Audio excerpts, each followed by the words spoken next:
वाहिगुरु जी का खालसा वाहिगुरु जी की फतेह। सतगुरु नानक प्रगटिया मिट्टी धुन जग चानन हुआ, ज्यों कर सूरज निकलिया तारे छपे अंधेर पर हुआ। सतगुरु नानक देव जी महाराज जी ने सिख पंथ की नींह रखी है।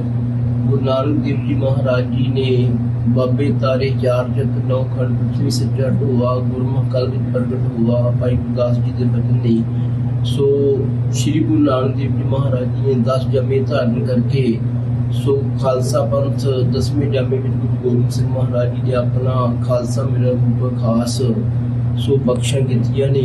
सो खालसा पंथ के नींह रखण वाले संत बाबा जरनैल सिंह जी पिंडरां वाले महापुरुष, उन्हां दी सेहत दे चलण वाले सो डॉक्टर अमरजीत सिंह जी जो कि इस स्थान तक पहुंचे ने, इन्हों जी आया आख्या जाता है। सतगुरु नानक देव जी के चरणों में बेनती है सो इन्होंने दिन दुगनी रात चौगुनी तरक्की बख्शिश कर सारिਆਂ ਨੂੰ इस स्थान से पुजन से जी आया आख्या जाता है। वाहिगुरू जी का खालसा वाहिगुरू जी की फतेह। वाहिगुरू जी का खालसा वाहिगुरू जी की फतेह। घर घर अंदर धर्मसाल होवे कीर्तन सदा वसोआ। गुरु नानक साहिब की बख्शिश, जिथे गुरु नानक साहिब ने उस वेले दे एक वड्डे खिते च जाके वाहिगुरू दे प्यार का सुनेहा दिता है, इंसानी भरातरी भाव का सुनेहा दिता है। तो गुरु नानक साहब नाल जुड़िया होया इतिहासक वाक़या जदों असीं देखते हैं कि एक पिंड दे लोकां वल्लों बड़ा जिहड़े रब दे भै भावनी च रहण वाले सन, सेवा करन वाले सन, उन्हां नूं गुरु नानक साहब ने कहा कि उजड़ जाओ। मैं बहुत बार देखदा कि असल च गुरु नानक साहब ने अपनी उम्मत अज जदों असीं दुनिया च जिथे सूरज दीयां पहलियां किरणां पैंदियां ने, टोक्यो होए न्यूजीलैंड होए, उत्थे भी गुरु के निशान झूलते हैं। तो जिथे सूरज सैट हुंदा है वैसटर्न कैनेडा और अमेरिका दे विच, उत्थे भी खालसे दे निशान झूलते हैं। ये असल च गुरु नानक साहब ने अपनी उम्मत नूं ही कहा सी कि वो जिथे जिथे भी जाणगे इंसानी प्यार, इंसानी मुहब्बत, सेवा और समाज नूं उच्चा चुकण का काम करनगे। और मेरे लिए लगभग 20 साल बाद ओंटारियो आउण दा सबब बने और क्यूबैक स्टेट जिथे कि अज मॉन्ट्रियाल दे विच सारे वीरां दे नाल पिछले 2 दिनों तो मुलाकातां चल रही ने।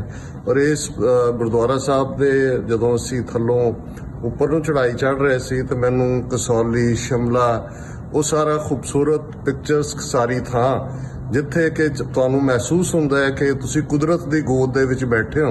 और गुरु नानक साहब दा ही फरमान है, बलिहारी कुदरत वसिया तेरा अंत न जाई लखै।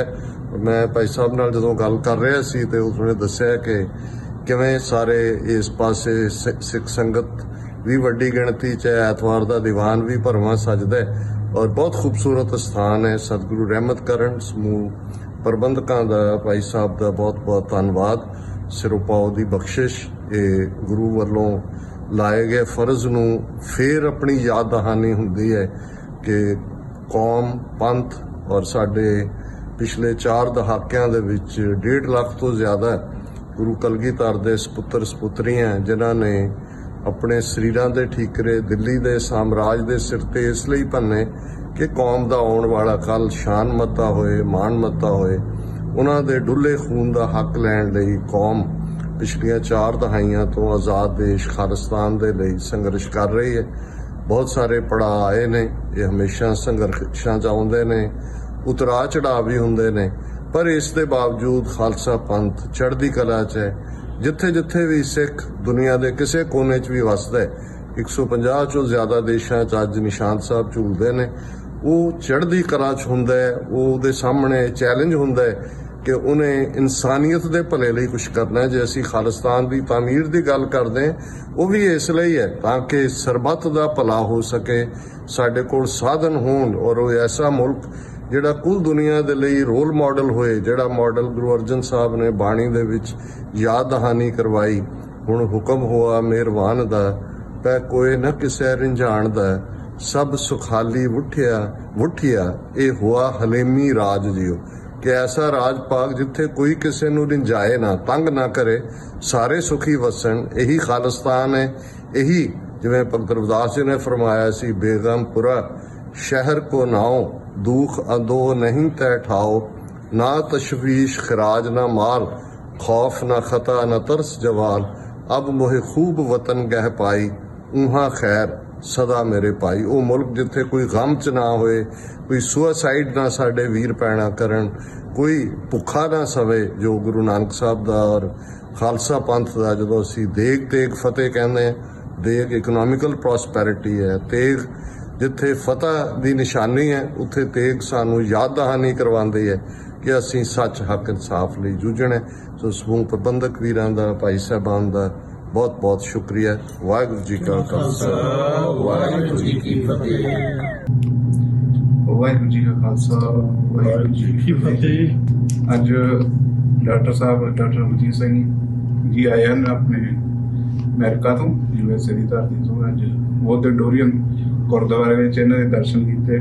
ਬੜਾ ਬੜਾ ਧੰਨਵਾਦ ਤੁਹਾਡਾ ਜੀ ਇੱਥੇ ਪਹੁੰਚਣ ਦੇ ਉੱਤੇ, ਤੇ ਬੜੀ ਖੁਸ਼ੀ ਹੋਈ ਇਹਨਾਂ ਦੇ ਵਿਚਾਰ ਸੁਣੀ ਦੇ ਟੀਵੀ ਦੇ ਉੱਤੇ, TV 84 ਦੇ ਉੱਤੇ, ਤੇ ਬੜੀ ਨੌਲੇਜ ਮਿਲਦੀ ਹੈ। ਤੇ ਇਹਨਾਂ ਦਾ ਬੜਾ ਧੰਨਵਾਦ ਜੀ ਇੱਥੇ ਪਹੁੰਚਣ ਤੇ ਗੁਰਦੁਆਰੇ ਡੋਰੀਅਨ ਦੇ ਵੱਲੋਂ ਇਹਨਾਂ ਦਾ ਬਹੁਤ ਬਹੁਤ ਸਵਾਗਤ ਕੀਤਾ ਜਾਂਦਾ ਜੀ। ਤੇ ਇਹੀ ਵਿਚਾਰ ਹੈ ਜੀ। ਵਾਹਿਗੁਰੂ ਜੀ ਦਾ ਖਾਲਸਾ, ਵਾਹਿਗੁਰੂ ਜੀ ਕੀ ਫਤਿਹ ਜੀ। ਗੁਰੂ ਪਿਆਰੇ ਸਾਧ ਸੰਗਤ ਜੀਓ, ਅੱਜ ਸਾਨੂੰ ਬਹੁਤ ਖੁਸ਼ੀ ਹੋਈ ਹੈ ਕਿ ਸਾਡੇ ਕੋਲ USA ਤੋਂ ਡਾਕਟਰ ਅਮਰਜੀਤ ਸਿੰਘ ਸਾਡੇ ਗੁਰੂ ਘਰ ਪਹੁੰਚੇ ਹਨ, ਔਰ ਗੁਰੂ ਘਰ ਦੇ ਅੰਦਰ ਵਿੱਚ ਉਹਨਾਂ ਨੂੰ ਲੋਕਾ ਦਿੱਤਾ ਗਿਆ, ਅਤੇ ਉਹਨਾਂ ਨੇ ਸਾਨੂੰ ਜੋ ਵੀ ਫਾਰਮੈਲਿਟੀਆਂ ਹੁੰਦੀਆਂ ਹਨ, ਜੋ ਵੀ ਸਾਨੂੰ ਸੁਝਾਅ ਦਿੱਤੇ ਚੰਗੇ। ਡਾਕਟਰ ਅਮਰਜੀਤ ਸਿੰਘ ਬਾਹਰ ਦੀ ਜੋ ਸਾਡੀ ਪਾਰਕ ਹੈ ਦੇਖ ਕੇ ਗੁਰਦੁਆਰਾ ਸਾਹਿਬ ਨੂੰ ਇੰਨੇ ਖੁਸ਼ ਹੋਏ ਕਿ ਇਹ ਤਾਂ ਸੱਚਮੁੱਚ ਜੋ ਬੱਚਿਆਂ ਦਾ ਕੈਂਪ ਆਪਾਂ ਲਗਾਇਆ ਸੀ 1 ਅਗਸਤ 13 ਅਗਸਤ ਤੱਕ, ਸਾਡੇ ਕੋਲ ਬੱਚੇ ਪਹਿਲਾਂ ਤਾਂ 50-60 ਲਿਖੇ ਗਏ ਸੀ। ਉਸ ਤੋਂ ਬਾਅਦ ਜਿੱਦਣ ਕੈਂਪ ਲੱਗਾ 1 ਤਰੀਕ 1 ਅਗਸਤ ਨੂੰ, ਤੇ ਬੱਚੇ ਸਾਡੇ ਕੋਲ 100-150 ਤਕਰੀਬਨ ਬੱਚੇ ਹੋ ਗਏ। ਆਪਾਂ ਇਹ ਕੈਂਪ ਪਹਿਲੀ ਵਾਰੀ ਲਗਾਇਆ ਇਸ ਗੁਰਦੁਆਰੇ ਵਿੱਚ, ਤੇ ਸਾਨੂੰ ਇੱਕ ਕਿਸਮ ਦੀ ਫਤਿਹ ਹਾਸਲ ਹੋਈ ਹੈ। ਸੋ ਡਾਕਟਰ ਅਮਰਜੀਤ ਸਿੰਘ ਬੜੇ ਖੁਸ਼ ਹੋਏ ਇਸ ਚੀਜ਼ ਨੂੰ ਦੇਖ ਕੇ। ਸੋ ਇਹਨਾਂ ਦਾ ਬਹੁਤ ਬਹੁਤ ਧੰਨਵਾਦ ਹੈ, ਕਿਉਂ ਇਹ ਸਾਡੇ ਕੋਲ ਆਏ ਹਨ ਆਪਣਾ ਸਮਾਂ ਕੱਢ ਕੇ। ਸੋ ਇਹਨਾਂ ਜੋ ਸਾਨੂੰ ਸੇਧ ਦਿੱਤੀ ਹੈ ਕਿ ਇਸ ਕੈਂਪ ਬਾਰੇ ਬੱਚਿਆਂ ਨੂੰ ਹੋਰ ਸਿਖਲਾਈ ਦਿੱਤੀ ਜਾਵੇ, ਤੇ ਆਪਾਂ ਜਿਵੇਂ ਇਹ ਕਹਿਣਗੇ ਆਪਾਂ ਹੋਰ ਅੱਗੇ ਵਾਧਾ ਕਰਾਂਗੇ। ਬੱਚਿਆਂ ਨੂੰ ਪੰਜਾਬੀ ਪੜ੍ਹਾਉਣ ਵਿੱਚ ਔਰ ਗੱਤਕਾ ਵੀ ਸਿਖਲਾਈ ਦਿੰਦੇ ਹਾਂ ਆਪਾਂ। ਹਰ ਸ਼ਨੀਵਾਰ ਰੈਗੂਲਰ ਹੀ ਚੱਲਦੀ ਹੈ, ਪੰਜਾਬੀ ਕਲਾਸ ਲੱਗਦੀ ਹੈ। ਖਾਸ ਕਰਕੇ ਆਪਾਂ ਬੱਚਿਆਂ ਬਾਰੇ ਬਹੁਤ ਕੁਝ ਸੋਚਦੇ ਹਾਂ, ਸਾਰੇ ਗੁਰਸਿੱਖ ਬੱਚਿਆਂ ਬਾਰੇ ਸੋਚਦੇ ਹਾਂ ਕਿ ਇਹ ਵੱਧ ਚੜ੍ਹ ਕੇ ਅੱਗੇ ਆਉਣ, ਗੁਰਸਿੱਖੀ ਮਾਰਗ ਤੇ ਚੱਲਣ, ਅਤੇ ਹਰ ਜਗ੍ਹਾ ਤੇ ਇਹ ਰੋਸ਼ਨ ਹੋਣ ਅਤੇ ਕਾਮਯਾਬੀਆਂ ਬਖਸ਼ਿਸ਼ ਕਰਨ ਗੁਰੂ ਸਾਹਿਬ। ਸੋ ਇਤਨੀ ਬੇਨਤੀ ਪ੍ਰਵਾਨ ਕਰਨੀ।